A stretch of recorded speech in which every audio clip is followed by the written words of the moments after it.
Insya Allah ini aplikatif di dalam satuan TNI, Pak.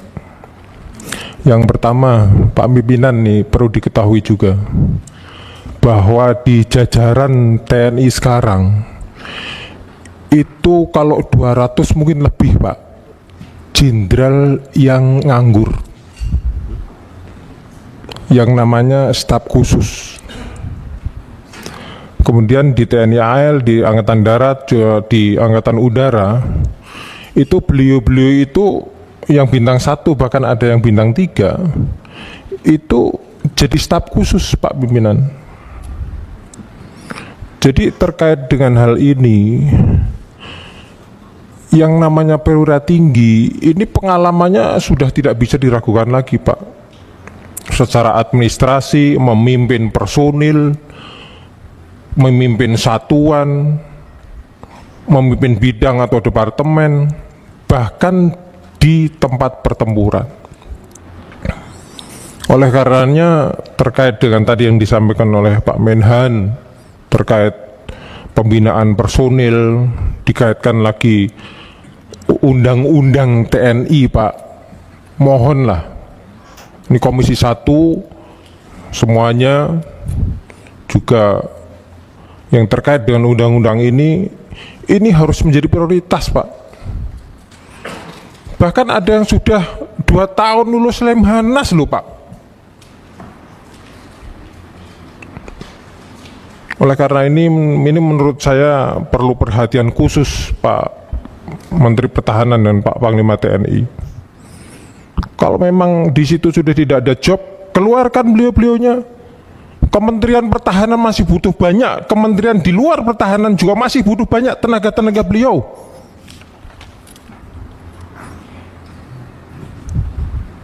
Saya mantan tentara, Pak, pernah jadi bupati. Jujur saja, saya juga plonga-plongo jadi bupati, karena emang nggak pernah dibekali untuk menjadi bupati itu ilmunya kayak apa. Nah ini kalau misalkan perwira tinggi ini segera mungkin diperbantukan ke kementerian atau departemen yang non pertahanan, harapan kami sekalian aja jadi wasrik di situ, Pak, untuk membantu Pak Presiden sekarang ini yang komitmen untuk memberantas korupsi.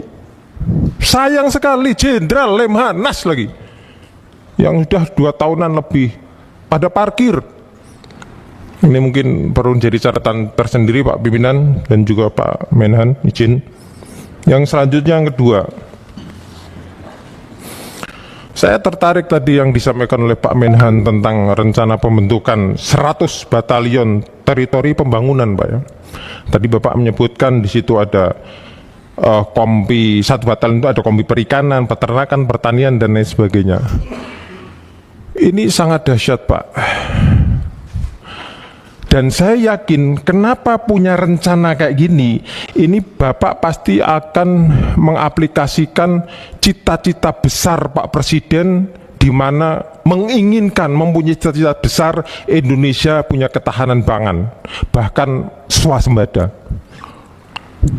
Pak, izin ini saya sampaikan, Pak, bahwa petani kita di Indonesia ini, petani yang asli, Pak, itu tidak kurang, Pak, banyak sekali. Tapi problem-problem dasar mereka sebagai petani asli yang ada di seluruh Indonesia ini memang sama sekali tidak terbackup dan tidak terbantu oleh pemerintah. Contoh satu, Pak, pupuk sajalah harus berapa ribu kali lagi, berapa juta ribu kali lagi petani itu jerit gara-gara hanya kurang pupuk. Dan ini nggak mungkin, kita nggak tahu, itu nggak mungkin. Yang kedua, masalah benih, ketersediaan benih. Yang ketiga, masalah ketersediaan pestisida atau obat-obatan untuk pertanian. Yang keempat, masalah penyuluh pertanian. 1 orang penyuluh pertanian ini, Pak, itu bisa mengcover 3 kecamatan. Lah bisa kerja dari mana? Yang paling sadis lagi ini Pak, pada saat mereka panen malah impor datang. Saran aja Pak, yang 100 batalion ini lambok di link up kan saja Pak, untuk jadi penyuluh pertanian yang langsung terjun, bareng sama petani. Bukan saya tidak setuju masalah pembukaan lahan baru Pak, bukan. Tapi saya informasikan kepada Bapak bahwa berapa banyak kepala daerah di seluruh Indonesia ini yang menghantam saja AMDAL yang harusnya daerah hijau babat jadi perumahan.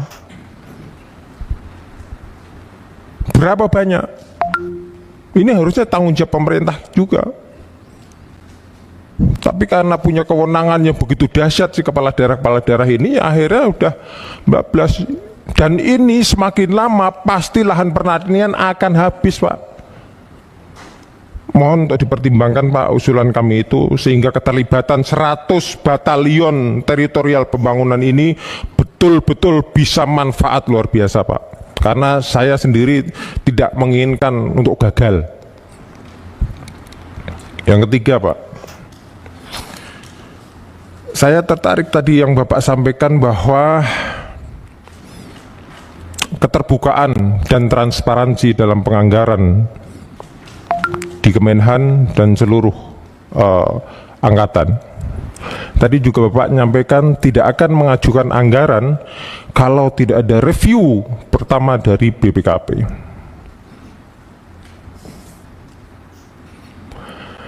Pak, di satuan-satuan bawah, unit organisasi, apakah di Kasal, apakah di darat atau di Angkatan Udara, masih banyak Pak peralatan-peralatan yang dongkrok karena kekurangan alat atau tidak bisa merawat. Apakah sudah pernah diadakan pendataan ulang terhadap peralatan-peralatan yang memang melekat dan memang sudah ada itu untuk dimaksimalkan penggunaannya Pak? Sayang sekali kalau misalkan ada anggaran baru untuk beli, tapi alat yang sudah ada sendiri yang harusnya bisa dipakai itu malah nggak kepake. Atau bahkan misalkan ada 10 heli yang ada senjatanya cuma 3, yang lainnya belum ada. Kami mohon Pak, mumpung ini masih tahun pertama Pak Presiden juga menjabat, untuk 5 tahun ke depan agar betul-betul diteliti ke masing-masing unit organisasi di bawah Bapak, sehingga peralatan tempur yang ada ini betul-betul nyata bisa terpakai. Jangan sampai yang sudah ada, yang sudah kebeli, ada yang tidak bisa kepakai atau tidak maksimal, malah beli yang baru. Kami sangat mendukung untuk keterbukaan atau transparansi dalam bidang anggaran Pak.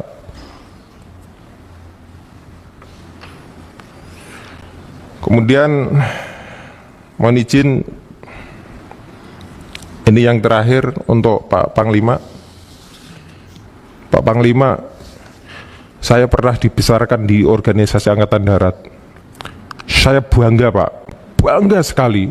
Banyak hal yang bisa menuntun saya untuk menjalani kehidupan Pak. Ini masalah netralitas Pak. Netralitas TNI ini saya sampaikan pimpinan, ini udahlah tidak ada duanya. Netralnya luar biasa. Saking netralnya, mendekat ke tempat TPS saja takut. Ini beberapa poin Pak yang Bapak tadi sampaikan. Upaya mitigasi konflik, penguatan penegakan hukum, tegas terhadap penyimpangan pelaksanaan pilkada seperti money politik, black campaigns dan lain-lain. Pak, sekarang itu zaman demokrasi Indonesia yang sekarang. Demokrasi yang terjadi sekarang kan kita ngerti semua, Pak. Bagaimana dalam tanda kutip brutalnya.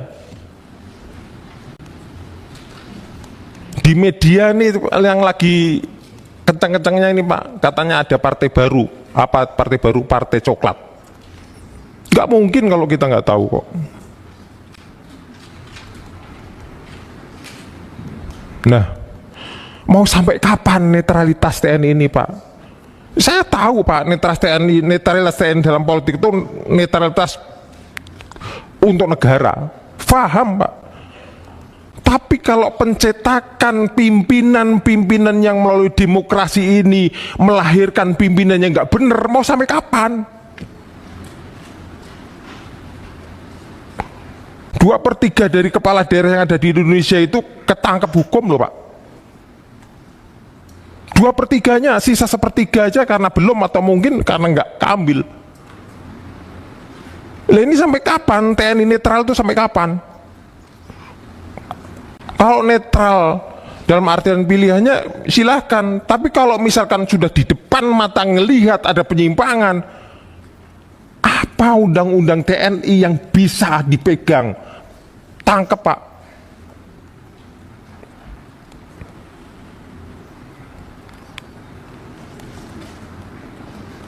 Negara ini kebetulan aja, Pak, sekarang ini bahwa seluruh pimpinan yang ada harus keluar dari permainan politik, Pak.